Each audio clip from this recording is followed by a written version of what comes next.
धरती खून से सराबोर थी और आकाश में चीत्कार गूंज रहे थे। महाभारत का युद्ध इतिहास का सबसे भीषण संघर्ष था, जिसमें ऐसे योद्धा शामिल थे जिनके क्रोध ने पृथ्वी को हिला दिया और जिनके युद्ध कौशल ने देवताओं को भी चौंका दिया। उनकी कहानियां आज भी रोंगटे खड़े कर देती हैं। आज टाइमलेंस AI हिंदी के इस नए वीडियो में हम आपको महाभारत के 10 सबसे महान योद्धाओं से परिचित कराएंगे। ये योद्धा अपनी वीरता, शक्ति और युद्ध कौशल के लिए मशहूर थे और इनमें से कुछ ने देवताओं को भी हराने की क्षमता रखी थी। नंबर 10, अर्जुन का पुत्र अभिमन्यु केवल 16 वर्ष का था, लेकिन उसके युद्ध कौशल ने दिग्गजों को भी पीछे छोड़ दिया। अभिमन्यु की सबसे बड़ी वीरता चक्रव्यूह को तोड़ना थी, जो एक जटिल युद्ध रचना थी जिससे बाहर निकलना लगभग असंभव माना जाता था। उसने कई मशहूर योद्धाओं को हराया, जिनमें दुर्योधन का पुत्र लक्ष्मण और कौरव सेना के कई महारथी शामिल थे। हालांकि नियति कुछ और ही मंजूर थी। युद्ध के दौरान अभिमन्यु अकेला पड़ गया, उसके साथी और घोड़े मारे गए और उसका धनुष टूट गया। निहत्था होते हुए भी उसने हार नहीं मानी और टूटे रथ के पहिए को हथियार बनाकर लड़ता रहा। कौरवों के 6 महारथियों द्रोणाचार्य, कर्ण, कृपाचार्य, कृतवर्मा, अश्वत्थामा और शकुनी ने धर्म युद्ध के नियमों का उल्लंघन करते हुए अभिमन्यु पर आक्रमण किया और उसे वीरगति प्राप्त हुई। उसकी वीरता की कहानी युगों युगों तक याद की जाएगी। नंबर 9, महाभारत के रण में जहां भीष्म, अर्जुन और कर्ण जैसे नाम युद्ध के पर्याय बन गए, वहीं कुछ ऐसे योद्धा भी थे जिनकी वीरता को इतिहास में उतनी जगह नहीं मिली।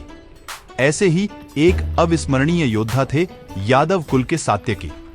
उन्होंने शस्त्रों का ज्ञान अर्जुन से प्राप्त किया था और एक बेहतरीन तलवारबाज भी थे। उन्होंने शकुनी को 2 बार हराया और जब द्रोणाचार्य युधिष्ठिर को मारने के लिए आगे बढ़ रहे थे, तो सात्यकी ने ही उन्हें काफी समय तक रोके रखा। उन्होंने अर्जुन की सहायता करते हुए जयद्रथ वध में भी महत्वपूर्ण भूमिका निभाई।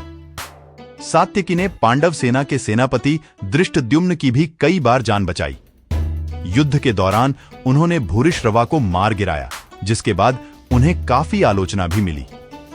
सात्यकी उन चुनिंदा योद्धाओं में से थे जो युद्ध के बाद जीवित बचे और अर्जुन ने उन्हें अपने समान योद्धा माना। नंबर 8, नरकासुर के पुत्र भगदत्त प्रागज्योतिष के राजा थे। अपने विशाल सुप्रतीक हाथी पर सवार होकर युद्ध भूमि में उतरते हुए उनकी हाथियों के युद्ध में कुशलता अद्वितीय थी। उनका हाथी सुप्रतीक इतना शक्तिशाली और अजेय था कि वह इंद्र के ऐरावत के समान बलशाली था। वृद्ध होने के बावजूद भगदत्त में अदम्य वीरता का वास था।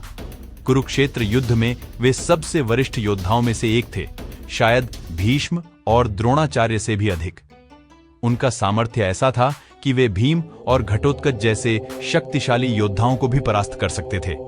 उनके पास एक अमोघ अस्त्र था जिसे भगवान विष्णु ने उन्हें प्रदान किया था। यह वैष्णव अस्त्र अपनी दिव्य शक्ति के कारण किसी भी लक्ष्य को भस्म कर सकता था। भगदत्त ने इस अस्त्र का प्रयोग अर्जुन के विरुद्ध किया, परंतु भगवान कृष्ण ने अपने चमत्कार से इस अस्त्र को माला में बदल दिया। नंबर 7, घटोत्कच भीम और राक्षसी हिडिंबा का बेटा था। उसकी मां के कारण वह आधा राक्षस था, जिससे उसे कई मायावी शक्तियां मिली थीं। वह उड़ सकता था, अपना रूप छोटा या बड़ा कर सकता था और अदृश्य भी हो सकता था। उसने कई राक्षसों को मारा, जिनमें आलमभूषा और बहुत सारे विशालकाय असुर भी शामिल थे।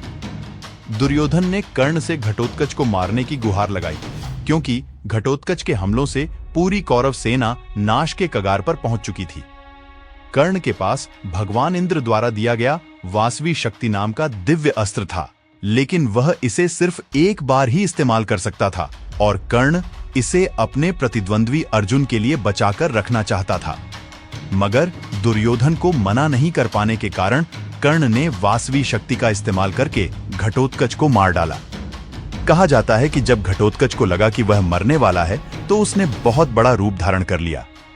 उसका विशाल शरीर गिरने पर कौरव सेना की एक अक्षौहिणी सेना उसके नीचे दबकर मर गई।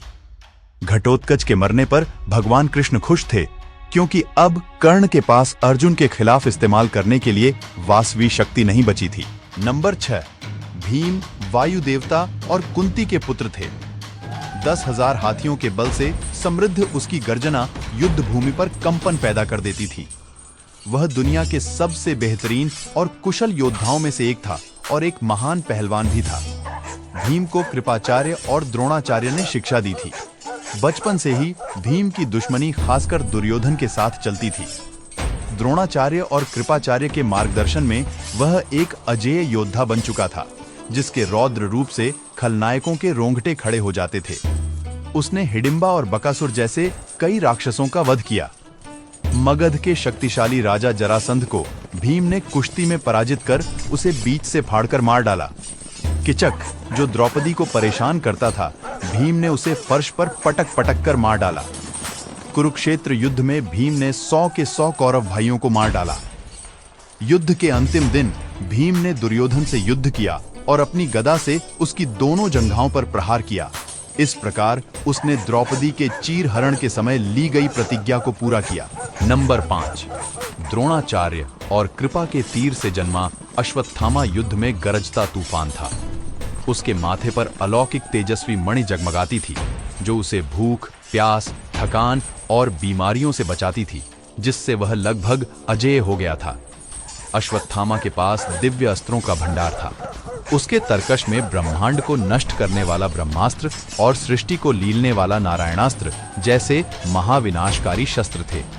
युद्ध के 14वें दिन उसने राक्षसों की एक पूरी सेना को मार डाला, जिसमें घटोत्कच का पराक्रमी बेटा अंजना पर्वण भी शामिल था।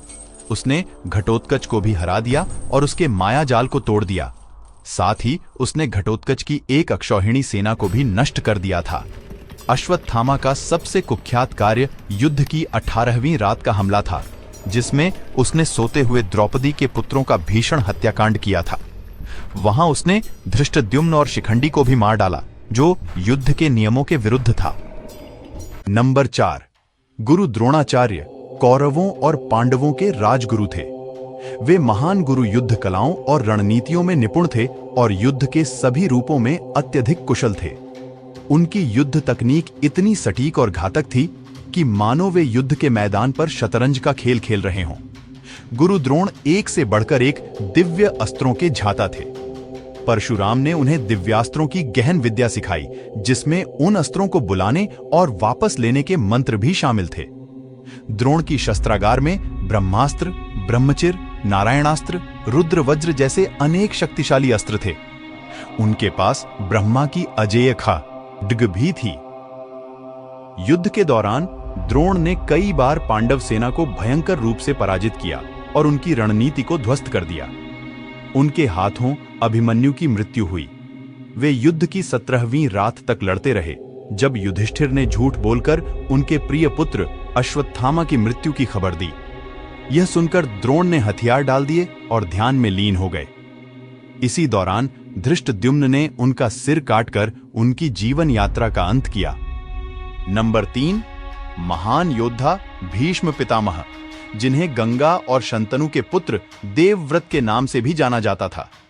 उनकी प्रतिज्ञा की शक्ति ने उन्हें अजेय बना दिया था और उनके युद्ध कौशल ने उन्हें महाभारत का सबसे महान योद्धा बना दिया। भीष्म ने अपने पिताजी के आदेश पर जीवन भर अविवाहित रहने और गद्दी का दावा न करने की भीषण प्रतिज्ञा ली थी, जिसके कारण उन्हें भीष्म कहा गया। उन्होंने परशुराम से युद्ध शास्त्र सीखा था और अपने प्रतिद्वंदी को हराने में हमेशा सफल रहे थे। उनकी महत्वपूर्ण भूमिका थी जब उन्होंने अकेले ही पांडवों और कौरवों की सेनाओं का नेतृत्व किया। महाभारत के युद्ध के दौरान भीष्म ने अपनी अजेयता साबित करते हुए कई योद्धाओं को परास्त किया और अनेकों को मार डाला। युद्ध के 10वें दिन भीष्म ने स्वेच्छा से अपनी मृत्यु का निर्णय लिया और पांडवों को अपना अंतिम दर्शन देने का मौका दिया। उनकी मृत्यु उनके महानता की कहानी को अमर बना गई। नंबर 2, अर्जुन, पांडवों में सबसे प्रबल योद्धा, जो धर्म, नीति और युद्ध कौशल के अवतार थे। उनकी धनुर्विद्या और अद्वितीय युद्ध कला ने उन्हें कौरवों के लिए सबसे बड़ा खतरा बना दिया। अर्जुन के पास गांडीव धनुष था, जो अजेय था, और उनके पास कृष्ण का भी समर्थन था, जिन्होंने उन्हें गीता का ज्ञान दिया। अर्जुन ने कई युद्धों में विजय प्राप्त की, जैसे द्रौपदी का स्वयंवर, खांडव वन दहन और दिग्विजय अभियान। कुरुक्षेत्र में उन्होंने भीष्म, कर्ण, द्रोणाचार्य और कई अन्य महान योद्धाओं का सामना किया और उन्हें पराजित किया। अर्जुन की सबसे बड़ी उपलब्धि थी जब उन्होंने भगवान इंद्र के साथ इंद्रजाल युद्ध लड़ा और जयद्रथ वध किया, जो उनके पराक्रम का प्रतीक है। युद्ध के अंतिम दिन अर्जुन ने कर्ण का वध किया, जो उनके महानता का सबसे बड़ा प्रमाण है। और अब नंबर 1 पर है कर्ण, सुतेज और सूर्य देवता का पुत्र, जिन्हें जीवन भर सामाजिक भेदभाव का सामना करना पड़ा, लेकिन उन्होंने अपने अद्वितीय युद्ध कौशल और अदम्य साहस से इसे जीत में बदल दिया। कर्ण ने परशुराम से दिव्य अस्त्र सीखे और उनके पास कुंडल और कवच थे जो उन्हें अजेय बनाते थे। उनका सबसे महान अस्त्र था वासवी शक्ति, जिसे भगवान इंद्र ने उनसे दान में लिया था। महाभारत के युद्ध में कर्ण ने अपनी अद्वितीय युद्ध तकनीक और अजेयता से कई पांडवों और उनके सहयोगियों को परास्त किया। उनके पराक्रम का सबसे बड़ा प्रमाण तब मिला जब उन्होंने अर्जुन को सीधे चुनौती दी और एक वीर योद्धा की तरह लड़े।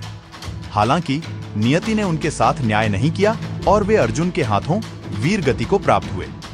कर्ण की महानता उनके अद्वितीय संघर्ष, साहस और युद्ध कौशल में निहित है, जो उन्हें महाभारत का सबसे महान योद्धा बनाता है। टाइमलेंस हिंदी के इस विशेष प्रस्तुति में हमने महाभारत के उन 10 महान योद्धाओं का वर्णन किया, जिनकी वीरता और महानता की कहानियां आज भी हमारे दिलों में जीवित हैं। आपसे अनुरोध है कि अगर आपको यह वीडियो पसंद आया हो तो कृपया इसे लाइक करें, अपने दोस्तों के साथ शेयर करें और हमारे चैनल को सब्सक्राइब करें, ताकि आप ऐसे ही और भी रोचक और ज्ञानवर्धक वीडियो देख सकें। अगले एपिसोड में हम महाभारत के अन्य महान योद्धाओं की कहानियों को लेकर आएंगे। तब तक के लिए जय श्री कृष्ण।